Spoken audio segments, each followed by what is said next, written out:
Hey everybody, Unstable Gamer here, and welcome back to TMNT Mutant Madness. In this video, we're going to be taking a look at Ace Duck. I just hit milestone 50, so I can go ahead and unlock this guy specifically. I wanted to see what he was all about and share that with all of you, so we're going to go ahead and dive into that. But first, before we do, if you're just now finding this channel and you want to stay up to date with this and other games, consider hitting that subscribe button so you don't miss out.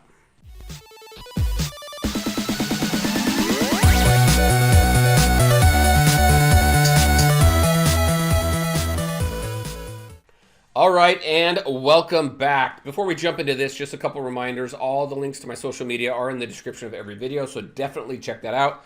Join us on Discord, where we're sharing tips, tricks, and strategies about the game. And then I do stream a couple days a week on Twitch. The link is in the description below as well. Let's talk about the game here. Let's talk about Ace Duck. So last video I did was a few weeks ago, and it was the November top 10. My December top 10 is coming up, so you'll see that sometime within this next week. But I really wanted to get my hands on Ace Duck. Now, where he's available is in the Battle Pass, and you need to get up to right here. You need to get up to milestone 50. If you hold down on this, you'll see that you get a 4-star Ace Duck drive. Now, when I was originally going through this, I thought you got the drive and you got the character and boom, boom, boom, you were good. But no, you still need the 1,000 gems of 4-star, 3-star, 2-star, everything like that. You still need the 1,000 gems to open it. I saved my gems so that I can open it and get the character to 4-star. And that is exactly what we did. So I've got him up to 4-star. I've got him up to level 220 right now. So let's take a look at his kit. Is he worth it? Is he worth saving up your gems? Is he worth going down the premium side of the Battle Pass? So let's take a look at his kit. Right now we have Bombing Run, so we're going to gain some defense. We're going to gain some extra defense if there's no enemy at range 1. We're going to select that tile. We're going to move there and target all enemies within 1 range. Again, remember, the range has to do with tiles. Think of your character, and 1 tile away is 1 range, 2 tile away is 2 range. All enemies within 1 range, so right next to your character here. Of any enemy in between, deal energy damage, and then you're going to do extra damage per alertness. This next one here, Hard-Boiled Blitz, you're going to target 2 random enemies at range 3, so a little bit more distance. You're going to do some energy damage over 2 hits, and then target a tile at range 3 and all enemies within range 1 of it. You're going to do some damage there, and you're going to inflict minus 40 alertness for 3 seconds on your enemies. This one here, you're going to gain some defense, which is always nice. So you're going to gain defense, target a tile at range 2, and all enemies right next to that tile right there. You're going to inflict defense down, and you're going to inflict haste down, 120 haste, and slow for 2 seconds. So you're really going to minimize the attacks that your opponent is going to be able to make. This one over here, so this one's an interesting one. This is Mallard Maverick, so you're going to gain haste, and you're going to gain will while not stunned, rooted, or slowed. And then at the start of combat, you're going to gain defense. So right off the bat, you're going to gain some defense, and as long as you're not stunned, you're going to have that plus 30 haste and that plus 15 will. We get at level 225, you're going to gain some resistance to stun, which is great, some resistance to disarm, which works well against Baxter and Michelangelo and other characters there that will stun and disarm you. And then this final one, Bird's Eye Shot. So when attacking, inflict defense down. You're going to do some extra damage if there's no enemies within range 1. And then after attacking, you're going to gain some alertness. That alertness comes into play right here, where you get to do some additional damage per alertness. So just different ways this kit works together to allow you to do more damage. He is a ranged character, so he does stay further away. And then after attacking, you're going to gain that alertness for 10 seconds. And if there are no enemies at range 1, you're going to gain some extra alertness there for 2 seconds if under zero alertness right there. So a very interesting kit. You do some nice damage. There's a lot of synergy within the kit itself. So we're going to go ahead and we're going to jump into PvP. Look at this. I'm going up against people at 163k. My current squad right now is at 122. I have Ace Duck right there in the back. So let's go ahead. I don't know. The odds of winning have been kind of up in the air. I do win more than I lose when it comes to this. I do auto battle most of the time, but once things get super difficult, I do tend to go manual. But let's see what he does. I'm gonna take it at least down to a ×2, just so we can see it. He's gonna do his attack here pretty soon, unless he gets killed.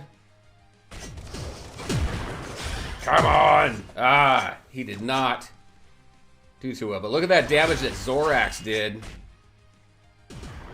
Let's work on taking April out. Look at that. Look at that. We took out a 163k team. I don't know that Ace Duck helped with that one, though. I think he got taken out fairly quickly on that. So let's go ahead and jump back in there. And let's do that again. We're going to keep it at a ×2. So this is 183. This is getting insane, these battles. I also wanted to get this out before my top 10 just because I wanted to do a fair amount of play testing with Ace before putting my top 10 out, because I am considering putting him in top 10. But looking at like the characters on the board here, Leatherhead, Zorax, Michelangelo, those guys have been in top 10 for a while. Ray seems to be a good favorite lately, and same with Zach. Let's go ahead and do this. Let's see if Ace Duck can get some attacks off here. There's some nice stuns there. Ace Duck got stunned himself and taken out. See, this is a 183k team, though, for crying out loud. I think you'll see Ace Duck do much better in Channel 6 in the tower. But look at that. We're still taking out a 183k team. Look at that. Maybe this should be more about the PvP team, seeing how Ace Duck keeps getting taken out. All right, we're going to skip that there. Let's go ahead and take him in again. Where are we going to be now? We're going to go up against a 174k team. Casey Jones has got a good team here. So let's see how well we do on this. To see if Ace Duck can do anything. He needs to stay further out, I think. But hopefully you guys can see kind of what he does. He's going to do an attack here. Boom, there we go. He's got 6k damage there. And got taken out. We need to level the playing field a little bit. I think this team might beat me. I think the team's gonna take me out. Is it? We got some stuns there. Oh, we got 2 people alive. Who's gonna take it? Krang is stunned. We're up on Mondo. Boom! And we're done. I should be an announcer. All right, so there's that. So there you go, everybody. That's what I had for you today. Just a quick introduction to Ace Duck, what he looks like in PvP right now. It's difficult to really fairly evaluate him where I'm right now when I'm fighting these teams that are so much stronger than this guy. But he has quite a bit of potential. I do feel that he is top 10 material because his kit, it just has a lot to it, a lot of synergy. He gets some nice buffs and some debuffs. He gains quite a bit of defense.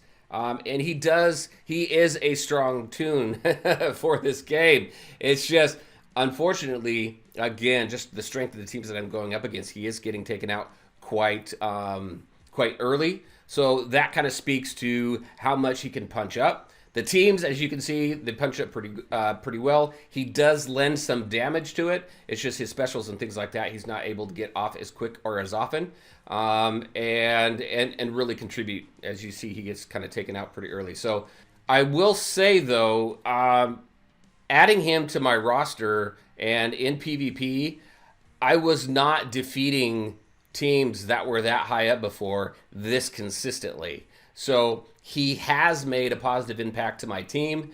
He is doing well, at least from what I've been able to determine with the strength of the teams that I'm able to beat in PvP right now. So there you go. There you go with that. We will do some more with Ace Duck as we continue to strengthen the team, strengthen the roster, and get him leveled up. We'll get him maxed up. We'll unlock that final ability of his where he gets stun resistance and things like that, and we'll see how well he does against in some of the other aspects of the game. But there you go, everybody. Ace Duck does well and has been working well for me. I think he's worth it. I'm really curious your thoughts. Have you unlocked him? Do you have the 3-star version of him? Have you unlocked the 4-star version of him? How well is he working with you for you? And what do you think of this newest character to be added to the roster? All right, everybody. As always, I want to thank you all for taking the time to watch the video. If you liked it, make sure to hit that like button and share your thoughts and questions in the comments section below. Take care, everybody, and we'll talk to you next time.